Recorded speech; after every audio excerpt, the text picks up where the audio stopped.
All right, chapter 10. This one will probably be a little bit boring. We're gonna skip over some parts of it. We've covered some of it. You should start off with that. I know, but we're going over law. Okay, so we're going over ethics and law. So this should be fun. Our outline. We're going to go over corporate values and business environments. The distinguish between law, ethics, and morals. We're going to go over federal and state law regarding conduct. We're also going to go over TRELA and the rules of the commission, the professional code of ethics, and the minimum ethics standards. Ethics are always fun. When you get licensed, you're actually going to take a full day. If you're going to join NAR and TAR, you'll spend a full day. Well, they'll teach you the ethics and all of this, and it's fun. It's a great time. So business and political communities face high level of public scrutiny on a daily basis. Especially the bigger the companies.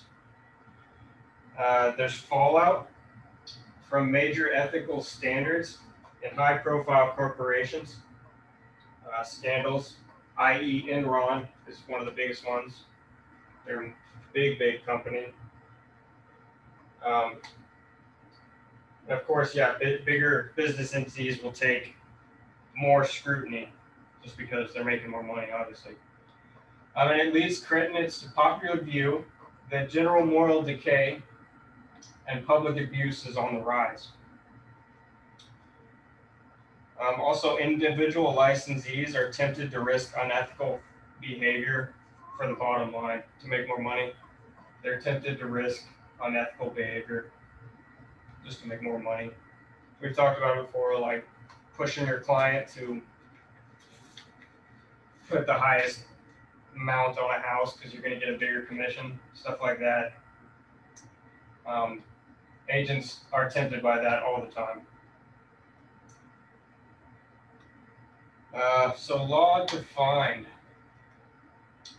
Law is defined as principles, regulations established by a community authority and applicable to its people, whether in the form of legislation or custom and policies recognized and enforced by judicial decision. So that's just the legal definition of law. So law represents what we are required to do and is enforceable by government entities, like police, all that. Their law is enforceable by them.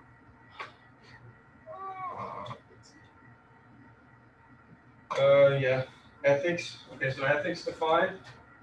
Ethics are the rules of conduct recognized in respect to a particular class of human actions or a particular group or culture. And it refers to commonly accepted standards of conducts or actions.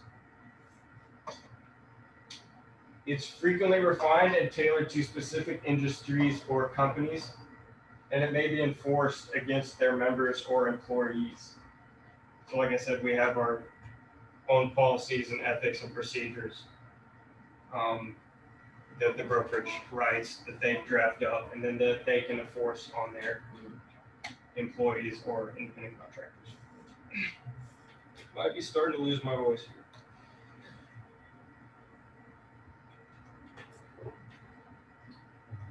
So now we get to define morals.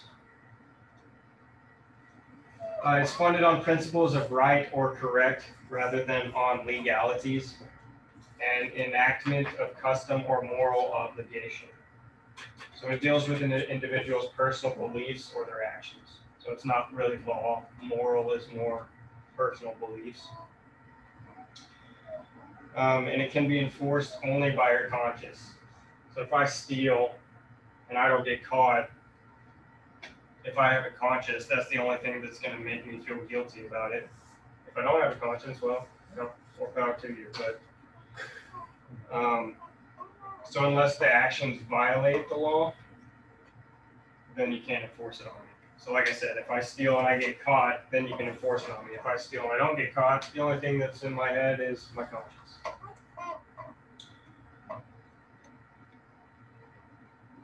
So licensees are guided by the following. They're guided by federal law, Texas general civil and criminal statutes, local municipal codes and ordinances, TRELA, TREC rules, obviously, private professional code of ethics, or the realtor code of ethics, real estate company code of ethics or policies, and individual ethics and moral principles. Sometimes your ethics might come in the way of your job. Say maybe one of the biggest one right now is same-sex marriage.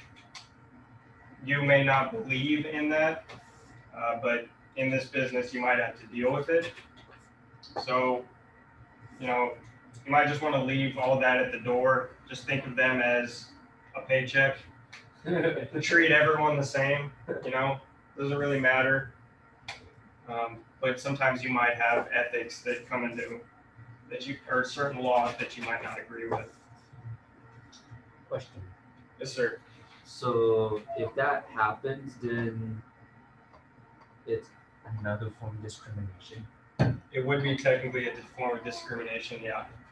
You could, in that situation, if you were really wanted to, you could go to your broker and say, hey, I don't feel comfortable with this. Could you maybe give this to another one of our agents? And your broker, technically, he doesn't have to comply with that. He may, or they may, he or she, doesn't matter. But yeah, like I was saying, you may not agree with some of the laws. The Sherman Antitrust Act, you'll probably learn about that in social studies, high school. So there's no price fixing. And that's like if I was the only brokerage in town and you had to come to me to get real estate, I jack up my prices. So the normal's 6%, I jack it up to 12 because I know you have to pay it because I'm the only one in town. That's price fixing, and you can't do that. You can't group boycott. So I cannot just boycott another brokerage, say I'm not going to show any of Keller Williams houses. I can't do that. So there's a market division or customer allocation and other agreements among competitors.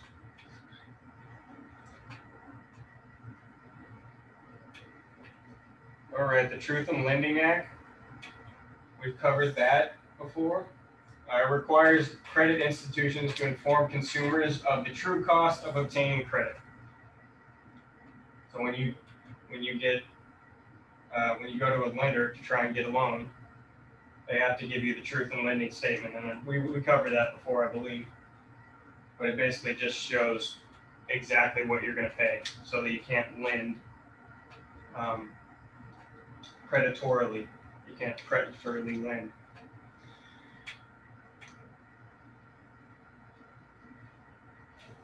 All right, federal law regarding conduct. So fair housing, we've gone over the Federal Fair Housing Act. It basically prohibits discrimination based on race, color, national origin, sex, religion, familial status, or disability. So if someone comes in and maybe I don't like their race, I can't discriminate against them. I have to treat them all fairly. Federal law relating to conduct. So there's environmental law by the EPA. We've talked about hazards before. There could be hazards on properties. Lead is a big concern. Somebody had a bright idea to start painting walls with lead.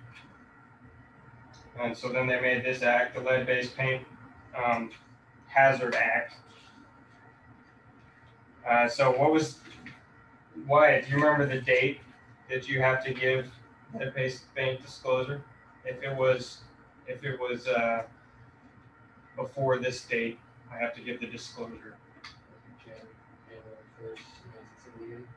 You got it. Jim, man, you got it. 1978. So if the house was built before 1978, regardless of whether you think it has lead or not, you have to give them this form. So it's just a disclosure of information on lead-based paint and the hazards it is.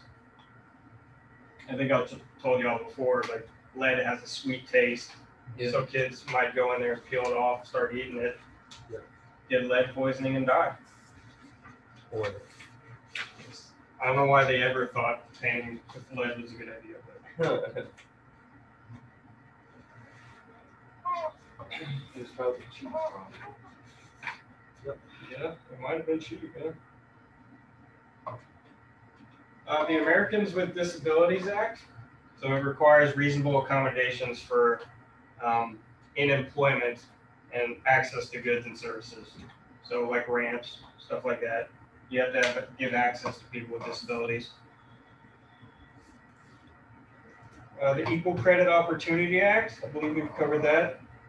That prohibits discrimination in the lending process based on the same stuff: race, color, religion, national origin, sex, marital status, or receipt of public assistance. That wasn't in the last one. So if you're getting Social Security or if you're on unemployment, they can't discriminate against you because of that. The Community Reinvestment Act, if you'd like to read about that, there's a link there. We're not going to go over it, but there is a link there if you want to read that.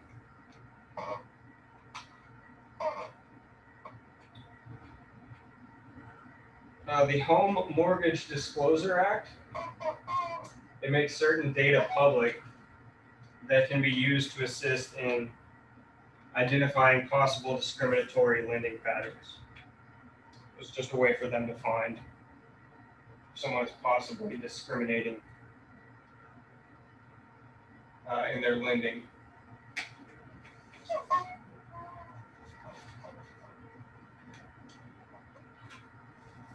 The Deceptive Trade Practices Act, apparently we're going to cover that extensively in the next chapter. So we're not going to talk about that now.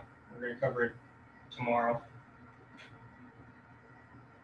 The Texas Fair Housing. It closely mirrors Federal Fair Housing Act and adds ancestry as an additional protected class. Texas Fraud and Real Estate Transaction, that's covered in the Business and Commercial Code. And there's an example in your textbook as well.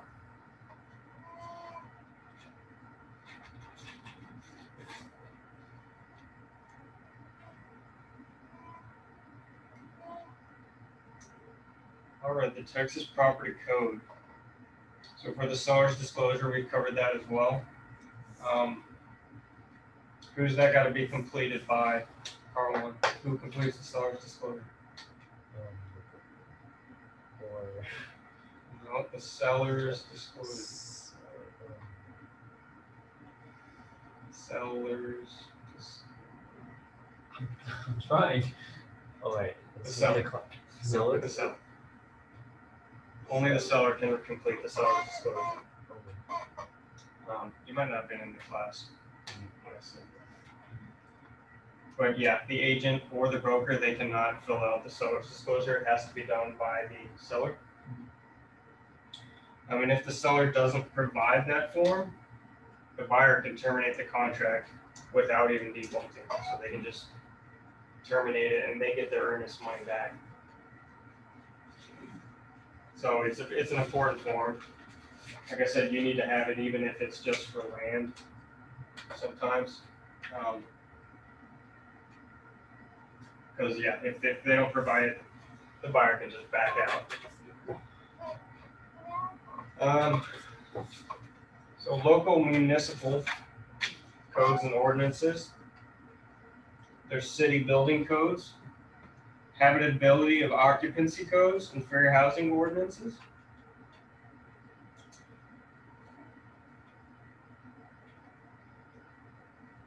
The Texas Real Estate License Act, or TRELA, we've covered that as well.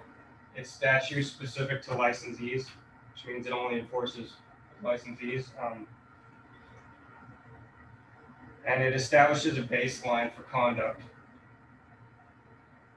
There's actually a laundry list of violations resulting in revocation and suspension of your license. So if you want to go through that list, it's on there. So any violations. There's criminal and civil prosecution under the statutes, and TRELA in Appendix A, that's in your textbook. So there's actually another example in your textbook. TREC. So TREC is administered by TRELA, by the Texas Real Estate License Act. We've covered that. And it has 9 commissioners. You do need to know the number of commissioners it has, the number of members that it has. 6 of them are brokers, and 3 of them are public members. And they're empowered to enact rules and regulation. So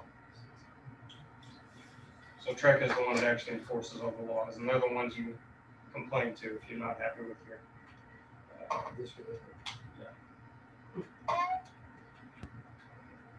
I know, we're getting there, guys. I know it's boring. We're doing codes and ethics. So the businesses and professions adopt voluntary but enforceable codes.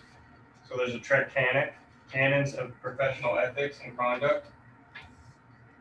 And it's adopted by the 22 TAC figure 531. There's 5 basic canons: fidelity, integrity, competency, consumer information form, and discriminatory practices.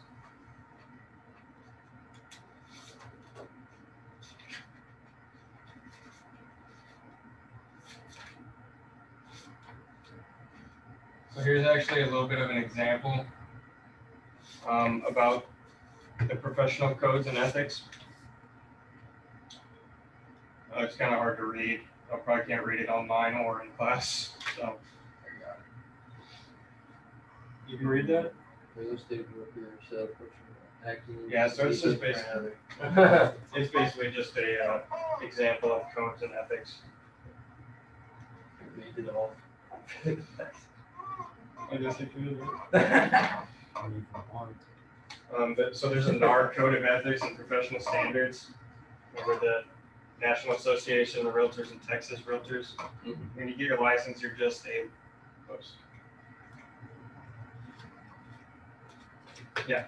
when you get your license, you're just a licensee, or you're a sales agent. You're not a realtor until you join those. And when you do join those, like I was saying, you got to go to the full day of them teaching you their policies and procedures and Being sarcastic when you said it was fun. I was sarcastic. Oh, okay. It was not fun. Yeah. It was not fun at all. It didn't seem like it, but the second time you said it, you were kind of like smirking, so I was like, oh, maybe he's serious. Like, I I'm like it. serious. Yeah. It's a long thing, but you do get a lunch. So you get a free lunch. You get a lot. Yeah, you get a free lunch. And at the end, they give you a pin that says realtor on it. Shut up. Yeah. You can put that right on your shirt. And then just walk out. Yeah. Real With a realtor pin. nice. Like you hung that on the wall. No, I didn't hang it on the wall. And that's the oldest ethics code, is actually the NAR code, because that's a national one. Over 50% of the licensees are actually members. I don't remember the exact percentage, but there's actually quite a few licensees that aren't actually joined with NAR and TAR, or their their state.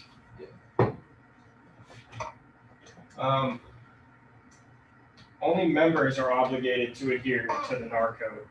So if you're not a member of the National Association of Realtors, you technically don't have to adhere to their codes.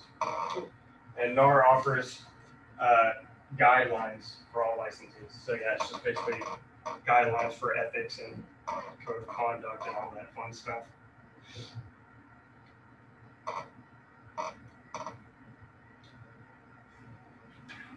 Then there's individual company policies, procedures, and code of ethics. Like I said, all the brokerages are going to have their own policies and procedures. They're actually required to develop a written policy and procedures manual. So brokers have to, if they want to run a brokerage, they have to actually write one up. Many brokers address ethical standards. Ethical standards in their manuals, and sometimes associates sign affidavits agreeing to abide by the ethical policies. That'd be like the independent contractor agreement says that I will abide by the policies and procedures of the company. And also they conduct training sessions. I guess teaching these classes is a bit of a training for me, and we have trainings as well, where we have people come in, we'll have surveyors come in, we'll have people from title company come in to talk to us at our meetings, stuff like that. We do actually have trainings, and a lot of brokerages offer trainings as well. Some better than others. But yeah, teaching the classes, I'm basically learning all of it over again. Personal beliefs and individual ethics. Like I said, personal and core beliefs. There's no need for professional codes and statutes as everyone adhered to the same core beliefs. So if everyone was adhered to the golden rule, treat on to others, then we wouldn't need all these ethics and codes and statutes. But they don't. But they don't. Personal ethics sometimes conflict with personal or professional codes and statutes. That goes back to, like I was saying, you may not always agree with a new law, but you still got to do it, right?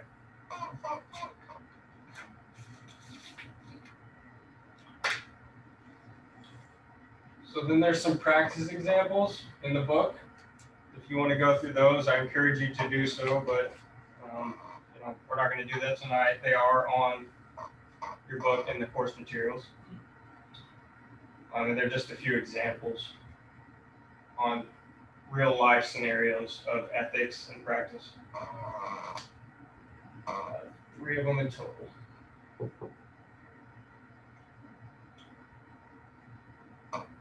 Now we have just a practical guide for everyday practice.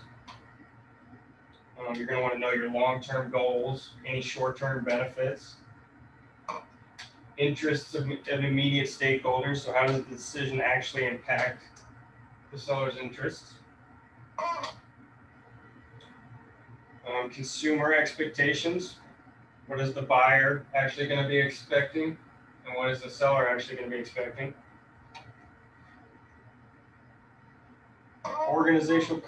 Organizational commitment, be long and short term, is the company and the license committed to following through on their promises.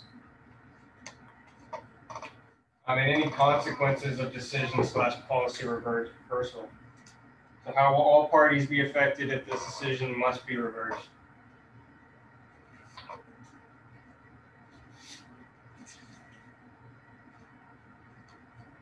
Regulators and outside stakeholder groups.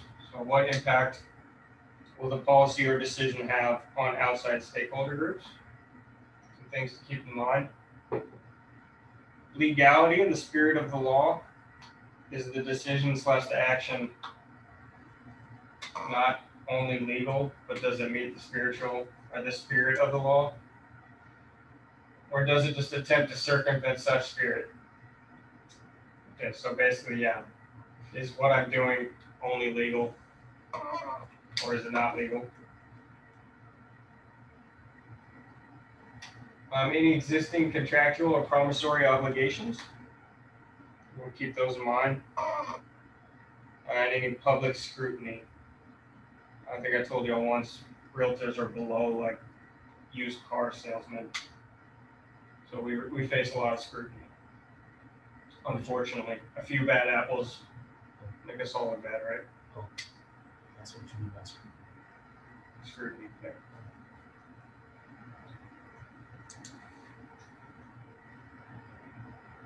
All right, so an alternate solution. This is just, that's the golden rule. Do unto others. It's founded and recorded in all religions and incorporated in almost all codes of ethics. And it answers most ethical questions that arise as a licensee. Just do to others as you want to be done. If everyone did that, we wouldn't need all the rules.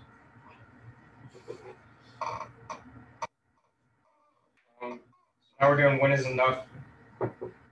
When enough is not enough. Simply reporting illegal or unethical behavior sometimes might not be enough. You may need to meet statutory requirements for reporting. Who follows up on that? There's another example in your book.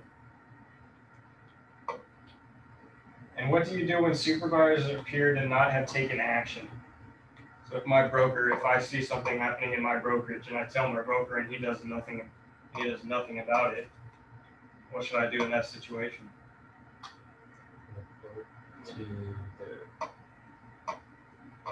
Report to check, yeah, technically. You could put the whole business down. Yeah. I'm not gonna just go up to my broker and say, hey, Justin, you haven't done anything about this, please do something about it. Or I'm going to so-and-so. I haven't had that happen yet, but I'm sure it does happen. Even when armed with a basic moral and ethical foundation and solid organizational codes and guidelines to follow, individuals are still put through difficulties on their ethical, especially in this business. Like I said, you can just push someone. It's really easy to try and get more money once you get a taste. You try pushing them to pay more than they want to just so you get their commission. So the bottom line on ethics, we're almost there, guys.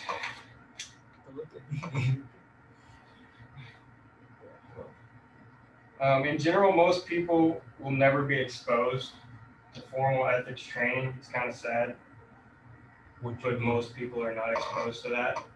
What do you mean by formal ethics training? Before I got into real estate, I had never been to an ethics, or I'd never had to been taught the way that they do ethics and procedures and stuff like that. For the company? For the company? Yeah. Yes. So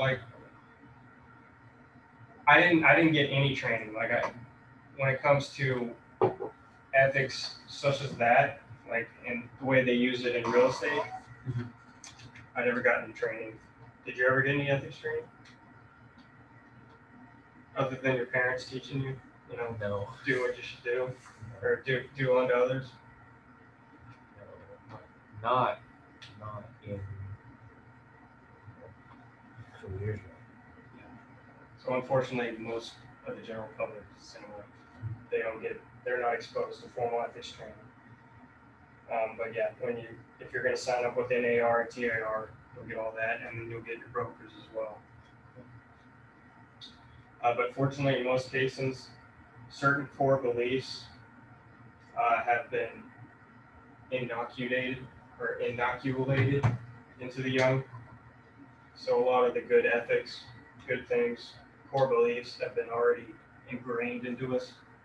Most of us, not all of us.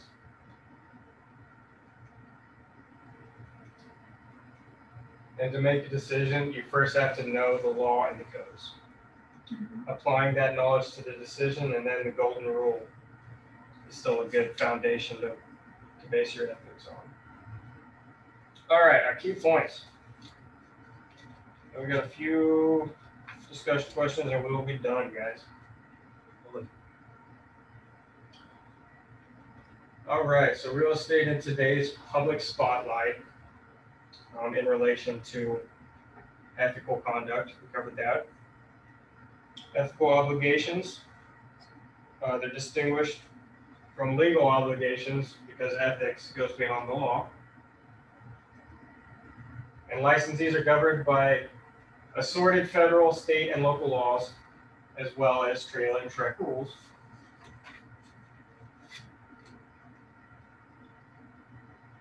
Some licensees are members of the trade associations and have additional duties regarding association with ethical standards.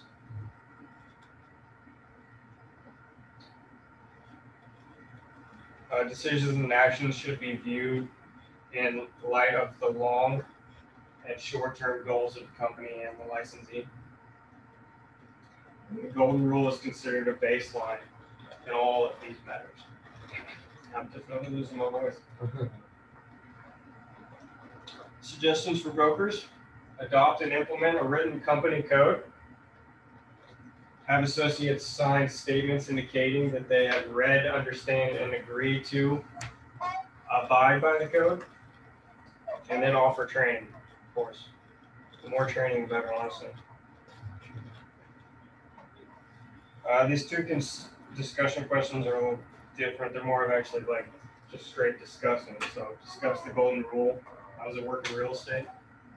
Treat everyone nice. Treat you back nice. We do the same Exactly right. Treat everyone nice and get it right. You want to get out of here now? Yes. Who wants to get out of here? thing. Just on it today, man. Come on. Have you read a real estate policy manual? No. I have not either. I've skimmed over one. I skimmed over it, but I didn't quite read it as thoroughly as I probably should have. And what did it cover? Oh, well. Policies and procedures.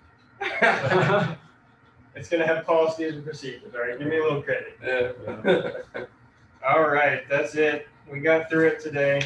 I know you're probably tired of hearing me talk by now. I'm tired of talking too. So we're doing 11 and 12 tomorrow, and then we'll be done. And tomorrow we'll also figure out when we're going to do our test. I'm thinking it's probably going to be next Thursday because Friday we have that prep course going on. So we might do it Thursday. But we'll talk about it tomorrow and figure that out. And how many days is it going to take for that course? The prep course? Right now we're just doing Friday, but we're probably going to do a few more after that as well. Covering different parts because you can only cover so much. But like I said, we're not doing the full 2-day, all-day thing like Justin does where he charges you too. We're just doing a couple hours and it's free. So, yeah, we'll discuss that tomorrow. But thanks, you guys. Have a good night, and we'll see y'all tomorrow. Bye.